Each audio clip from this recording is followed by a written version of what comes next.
Okay, so I want to introduce, I'm just looking so that I get everybody's names right, sorry, because I'm going a bit mad. Sorry, right. I just want to introduce Susan McIlroy from the Charterhouse in London, and Peter Aiers, whose name I do know because he's an old friend of mine, which I'm really pleased to have both of you here today. And you're going to do something slightly different. You're going to talk about the Charterhouse, which is an active, living place of worship, but also houses individuals that live there, both men and women, and Peter is the master of Charterhouse and chief executive. Is that the right term? Yeah, you do lots of posh things, right? And live in the middle of London, not that we're jealous.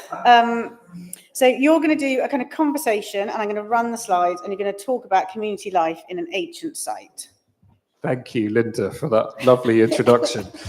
So I'm Peter Aiers, I'm Master of Charterhouse, and this is Susan McIlroy, who I will let introduce herself and describe why she's here. Yes, thank you so much. My name is Susan McIlroy, and I actually live at the Charterhouse. I don't know how much you know about the Charterhouse, but we're going to let you know in a minute. Peter has said so. Yes, I've been an educator for most of my life. And I've lived at the Charterhouse for 3 years. So a quick history of the Charterhouse to give you a bit of context. It is a very peculiar place.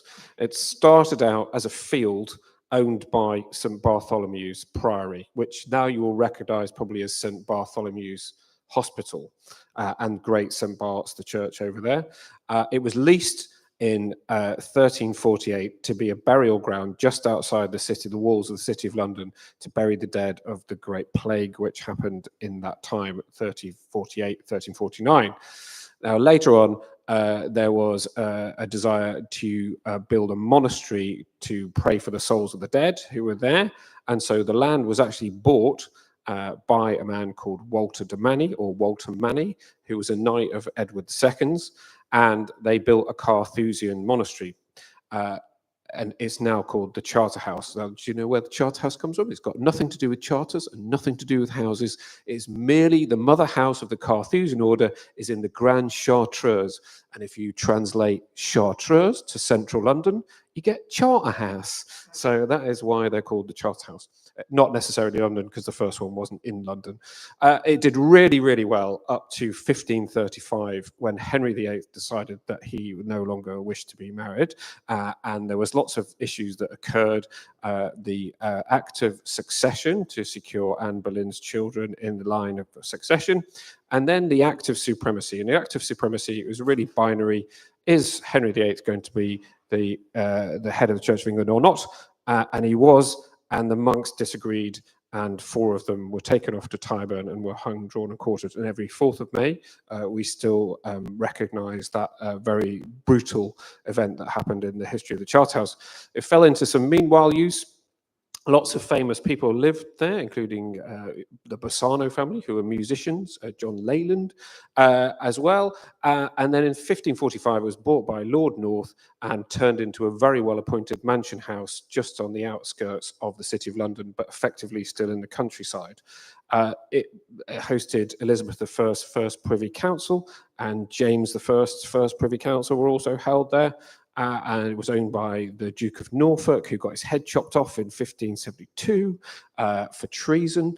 I'm just developing a theme here. Then it was kept as a mansion house until 1611, when it was bought by a man called Thomas Sutton, who left his vast wealth to form an almshouse and a school. The school left in 1872 to go to Godalming, and still Charterhouse School thrives today. I had lunch yesterday with the chair of Charterhouse School.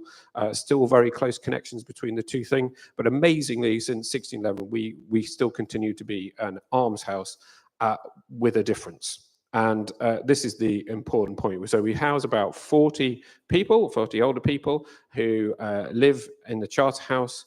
And it's a very different experience. Normally, almshouses look after, sort of just provide accommodation, but the Charterhouse is slightly different. And I think it all relates back to the Great Hall. So I'd like, Susan, maybe you'd explain what goes on at the Charterhouse and why it's different. Thank you. Well, we live independently at the Charterhouse, but in the knowledge that we have a ready-made community there for us. And that ready-made community really involves some traditions which really keep the rhythm of life at the Charterhouse alive every day. And one of those traditions is we have two great halls at the Charterhouse, and one of them is the Great Chamber and the Great Hall.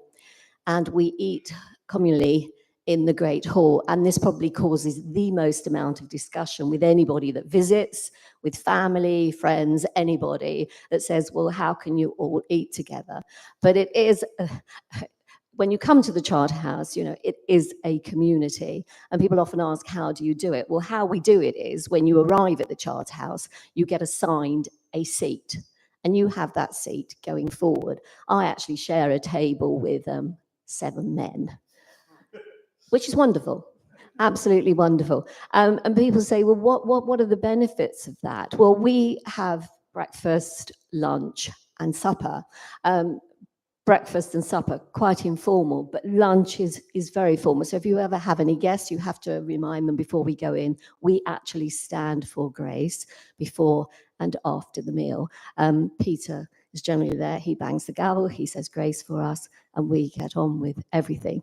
But there is, what I'd like to say is, because people sort of say, well, how do you do that? Well, how we do it is because it is all about the community, and sitting at a table with 7 people, sometimes for 2, maybe 3 meals a day. You get to understand people, and you also get to understand how they are. And coming to the Charterhouse, we were told, you know, that it's good neighbour practice. And that good neighbour practice really does kick in, because we are with older people, and sometimes older people aren't very well, or sometimes they need a little bit of help. They may need prescriptions collected or whatever.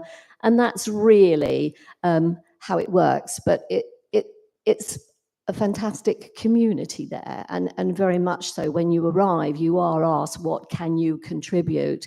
And certainly for us at the Charterhouse, you know, we're given all options of volunteering, being guides around the Charterhouse. You can volunteer in the garden, you can volunteer certainly in the chapel.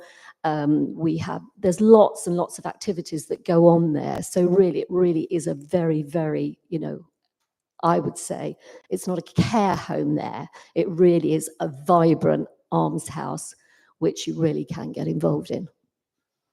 Yeah, I think that's an important point to make. And also, we do work very hard to try and ensure that all of our community, they're referred to as brothers, and some of our brothers don't necessarily agree with being called a brother,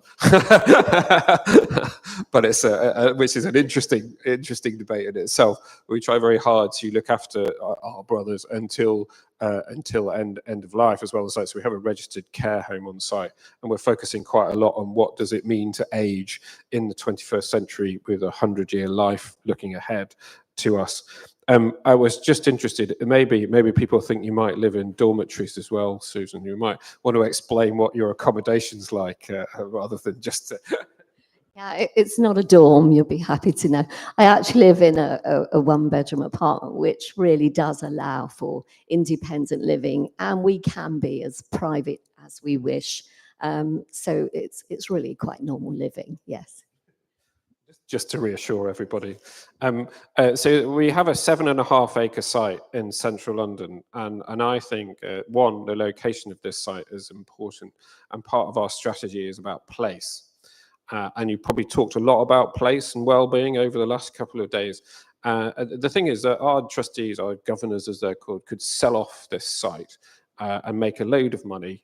It's a very valuable site.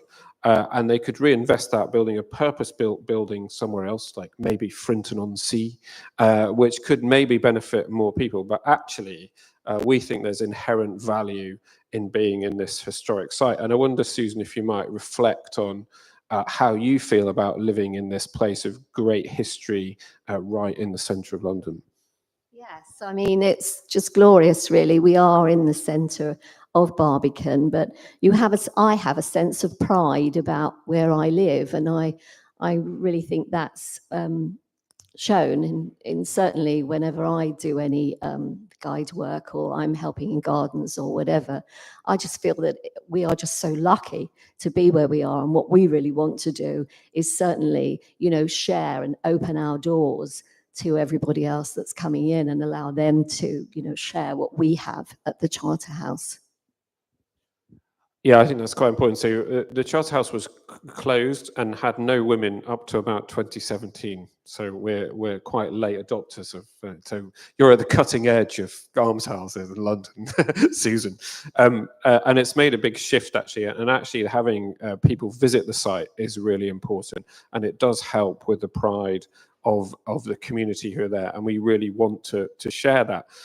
To take it a bit to extremes, the reason Susan's here today really is because she's been at the forefront of a group of our brothers who've decided that really it's not enough to open up to the public free of charge for the museum and the heritage aspects of the site, but also they felt they wanted to do a bit more, and they've created something which started off as warm space, which has become community space. And well, you'll get an invite at the end of this, I'm sure. But if Susan, you'd explain the thought process and then what it is.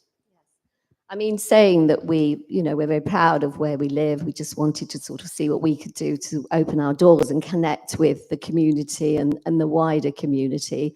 And it was really perhaps quite a bit after lockdown, when of course the economy was really suffering and everybody was trying to sort of get warm spaces going.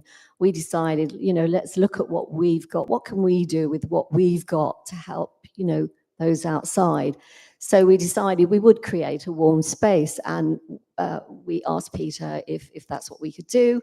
He gave us the chapel cloister on a Friday morning between 10 and 12. So we had the place, we knew what we were going to do, had a small team of brothers that came on board, and we decided, yes, that's what's going to happen. But what we also did is we went out into the community. We went to, can I say Gales? Gales Bakery in the community. Yeah, sorry. Great people. Yeah, they are. We went to Gales Bakery. Actually, Peter came along. I was in there one day and just saw a little card that said, if you are a charity and you would like to help us with our leftovers, please come. So I did that, mentioned it to Peter. We went along, and now we pick up every day from Monday to Sunday. Yes, we do.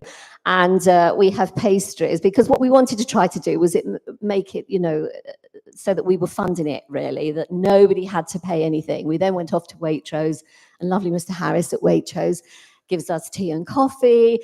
We do pay for the milk ourselves. So what we do every Friday is we set up this lovely little cafe in the chapel cloister, which is so atmospheric. People can come in.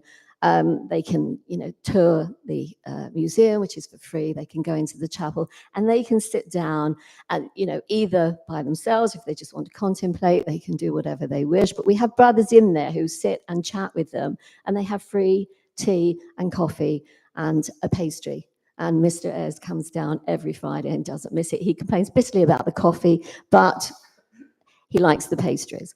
So, but what we've found is we've got people that are returning, it's just every walk of life that's coming through the door that just sits and enjoys, what we have to offer. So it's worked extremely well. As I say, probably in the first year, we've had over 1,500 people come through the doors, and, a lot of those return. It's brought lots of people to the Charterhouse. Certainly if they're not going on a tour, they just want to come in and have a look around, and certainly join us for a tea or coffee. But yes, it gives us a sense of pride. I'd actually say it's probably my best day of the week, because I walk away from there thinking, yes, we've achieved something today. We've given something back. So is that enough? It's really important, and it gives me a sense of pride that the community is connecting with the wider community outside. It's quite powerful stuff, and genuinely, if you're in Clerkenwell, Barbican, just in the city, 10 o'clock to 12 o'clock every single Friday, come and have a cake and a chat, and we'd love to see you. But I think we're out of time now, so thank you very much, Susan. So much.